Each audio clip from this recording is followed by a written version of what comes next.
Waking up suddenly. Understanding, awake with a start. Hello, everyone. Welcome back to our channel, where we dive into the fascinating world of the English language.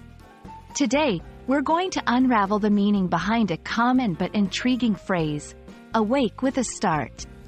Whether you're an English learner or just someone interested in the nuances of the language, you're in the right place. Let's explore what this phrase means and how you can use it in your daily conversations. Awake with a start is a phrase that vividly describes the action of suddenly coming out of sleep.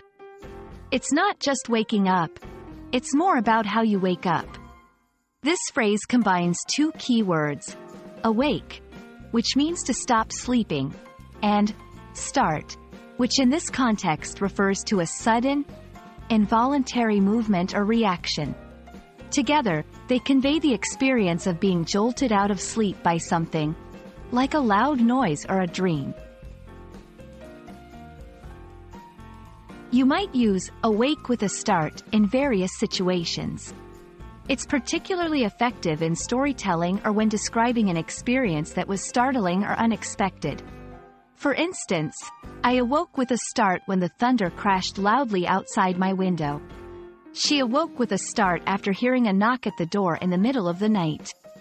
This phrase can add a dramatic flair to your stories, emphasizing the suddenness and intensity of the waking moment.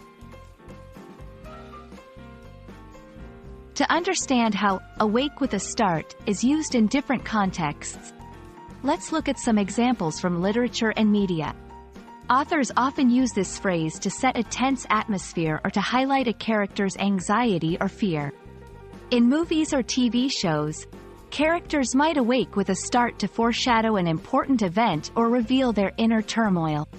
Noticing how this phrase is used in various forms of storytelling can help you grasp its emotional impact and versatility in the English language. And that wraps up our exploration of the phrase, awake with a start. Remember, language is not just about words. It's about conveying experiences, emotions, and stories. This phrase is a perfect example of how English allows you to paint a vivid picture of a moment with just a few words. We hope this video has been enlightening and that you'll feel more confident using this phrase in your own conversations and writing. Thank you for watching, and we look forward to seeing you in our next video.